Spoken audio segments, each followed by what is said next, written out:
les amis, bienvenue. Alors aujourd'hui, comme tous les jours, nous allons regarder vos énergies sentimentales pour la journée. Allez, c'est parti. Aïe, je viens de me faire mal. Allez, quelles sont vos énergies pour aujourd'hui? Ok, on a le 2 d'épée. Il y a quelque chose qui bloque un petit peu là. Vous devez prendre une décision. Il y a quelqu'un qui doit prendre une décision. Vous hésitez entre deux choses. Bref, vous avez vraiment du mal à voir les choses, à bien comprendre ce qui est en train de se passer. C'est un peu compliqué. Ça vous tracasse peut-être un peu, mais en tout cas, ce qui est certain, c'est que du coup, c'est le statu quo. Vous ne bougez pas ou une personne en face de vous ne bouge pas parce que c'est comme si vous n'aviez pas toutes les cartes en main pour vraiment pouvoir décider. Si vous n'avez pas les cartes en main, c'est en partie parce que vous avez du mal à vous connecter à votre cœur, à vos émotions, à faire appel à votre instinct, votre intuition.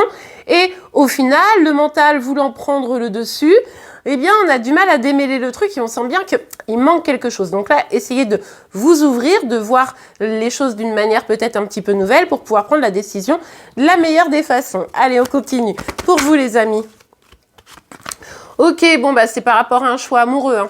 Est-ce que je dois rester? Est-ce que je dois partir? Est-ce que cette personne est faite pour moi? Est-ce que c'est mon âme sœur?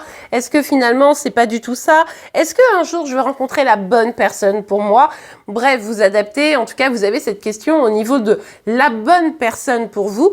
Et c'est vrai que là, vous avez dans le sentiment d'être bloqué. Peut-être parce que, comme je vous le disais, vous bloquez sur une personne qui a du mal à venir vers vous. Ou alors, vous avez du mal parce que vous avez un niveau d'exigence très très haut et que vous trouvez pas quelqu'un peut-être qui est complètement à la hauteur de vos besoins, ou après, bon, bah voilà, vous adaptez en fonction de votre situation, mais vous voyez un petit peu la dynamique. Mais du coup, c'est pas simple. Mais comme je vous le disais, attention, c'est aussi parce que vous n'êtes pas connecté à votre cœur ici, hein. Vous essayez comment vous dire, de raisonner uniquement par la tête, le mental, etc. Sauf que, vous le savez, les affaires de cœur, ça ne peut pas être que raison, même si ça peut pas être uniquement émotion, évidemment. En tout cas, ce qui est certain, c'est que du coup, vous bloquez totalement. Alors que avec ce cavalier de bâton, s'il était droit, on vous dirait ok, vous avez de l'inspiration, vous avez de l'envie, vous avez cette volonté d'avancer, de suivre justement vos passions, etc. Là, c'est plutôt, bon, ben, tout est un peu refoulé, j'avance plus, j'ai du mal à me reconnecter à ces émotions puissantes d'énergie de feu, quoi, hein. Et ça vient un petit peu complexifier, mais encore une fois, c'est parce que, hop, ça s'est un peu bloqué, fermé, mais c'est évidemment probablement par peur de souffrir, par peur d'échouer, par peur de pas trouver la solution, hein. Tiens, en parlant de solution, avec la carte du jugement, il y a vraiment l'idée de comment je me libère. On vous dit ici, l'amour est libérateur. L'amour, c'est ce qui va vous permettre de vous élever. Donc, essayez de reconnecter à ça. C'est-à-dire que là, on va s'adresser plutôt à des personnes qui sont un peu désabusées et qui vont se dire, ouais, non, c'est trop compliqué, c'est bon, ça m'a fait trop souffrir, etc. Et le fait de se fermer comme ça émotionnellement, eh bien, ça bloque un peu tout, hein, évidemment. C'est pas ce qui va faire que la bonne personne, justement, va venir. Au contraire, ça a des énergies un peu de répulsion quand on est un petit peu comme ça. Donc, ici, il faut se libérer. Il faut accueillir, être plus dans l'accueil, comprendre des choses nouvelles, faire appel à son intuition, hein, je vous en parlais tout à l'heure, pour pouvoir accepter ce que l'univers, en fait, nous offre. Parce que, en réalité, tant qu'on est comme ça, comment accepter les cadeaux de l'univers? Vous voyez, l'univers, Dieu, enfin, vous adaptez en fonction de vos croyances, évidemment, hein. Mais, tout du moins, difficile d'accueillir les bonnes surprises quand on a tout fermé, quoi. Regardez, et bonne surprise, il pourrait y en avoir en plus, les amis. C'est ça le truc, c'est que là, on vous parle d'un départ plus abondant, de quelque chose de stabilité, d'une proposition peut-être même de cadeaux, de sorties, mais quelque chose qui semble quand même stable, qui semble quand même positif, hein. Ça pourrait vraiment être une proposition extérieure, sauf que vous ne vous en rendez peut-être même pas compte qu'il y a une possibilité, un cadeau qui est offert comme ça. Moi, je pense que c'est vraiment genre l'univers qui dit, bon, cette personne a morflé, on va lui faire un cadeau. Et en fait, vous êtes en mode, j'ai peur, je crois pas à nouveau à l'amour, je mets plein de barrières, plein de bâtons, plein de machins. Et puis, au final, vous n'arrivez pas à accéder à ce cadeau, quoi. Donc, lâchez prise, les amis, et accueillez. Bon, en tout cas, vous pourriez avoir une communication ou des communications assez intéressantes. Ici, il y a comme quelque chose qui s'accélère également. Donc là, vraiment, il faut rester dans l'accueil. Il y a quelque chose de nouveau qui arrive, c'est quelque chose de positif pour vous. Laissez tomber votre armure, accueillez tout ça. Ça sera probablement autour d'une communication.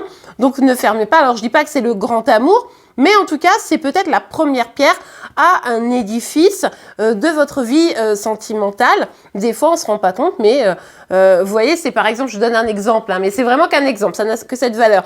Imaginons, vous allez avoir un pote qui va vous dire hey, vas-y, tu veux pas qu'on parte en week-end et tout. Si vous êtes fermé, un peu ronchonchon, vous allez dire oh non, moi ça m'intéresse pas et tout.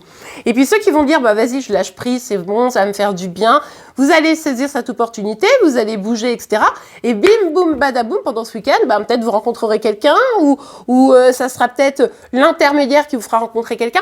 Vous voyez un peu la dynamique, ou alors une personne même qui viendrait vous apporter une solution. Au début, vous le comprenez pas, mais justement pour guérir une situation dans laquelle vous êtes actuellement. Donc là, c'est vrai que c'est vraiment comment je reste dans l'accueil, comment j'accueille les opportunités, comment je fais confiance à la vie pour pouvoir avoir quelque chose de chouette pour vous. Hein. Ok, allez, on va regarder un petit message, un petit conseil. Alors, pour vous les amis, un petit message, un petit conseil. Hop là! Lettre d'adieu, mais moi je pense que là, c'est quoi cet adieu? C'est adieu à ma carapace, adieu à mes peurs, adieu à mon mental qui a pris le dessus et qui finalement vient un peu tout boucher. Adieu à tout ce qui m'a fait mal dans le passé et qui fait qu'aujourd'hui j'ai du mal à m'ouvrir, vous voyez? Est-ce qu'on a un autre petit message? Ouais, bon bah, attendez, parce que je vais prendre celle-ci, l'autre elle s'est pas vraiment retournée. On a le soin chakra du cœur. Bah oui, évidemment, si vous êtes comme ça, c'est parce que vous avez souffert, c'est parce que à un moment donné, ça a été compliqué, votre histoire, votre passé, et bah, vous avez eu le cœur brisé, peut-être une fois, peut-être à plusieurs reprises, et forcément, c'est quelque chose qui a laissé des traces. Donc ici, c'est comment je reviens à l'énergie d'un cœur ouvert et à l'écoute de mes besoins et de tout ce que la vie peut m'apporter, vous voyez. Et du coup, pour ça, eh bien évidemment, il faut aller guérir ses blessures, il faut réaccueillir ses émotions et sa vulnérabilité. Évidemment, en étant plus vulnérable, enfin en tout cas en ouvrant ses émotions, on devient plus vulnérable, mais c'est seulement à cette condition finalement que l'amour peut arriver. Donc, à vous de jouer les amis, mais j'ai parfaitement confiance en votre capacité à ouvrir votre cœur, car je sais qu'au fond, il n'attend que ça. Et bien voilà les amis, j'espère que cette guidance vous aura plu et aidé. Si c'est le cas, n'oubliez pas de la liker. Je vous remercie également pour vos likes, vos commentaires, vos partages et vos abonnements pour être informés tous les jours de vos énergies sentimentales, de celles de Chérie Chérie, mais également de vos signes astro. Je vous rappelle que votre signe pour le mois de décembre est déjà en ligne et que je suis en train de sortir les signes astro pour l'année 2024. Donc n'hésitez pas à vous abonner, votre signe ne devrait pas tarder si évidemment il n'est pas déjà en ligne. Et bien voilà les amis, en tout cas je vous souhaite une excellente journée, je vous dis à demain et puis bah rebonne journée, au revoir.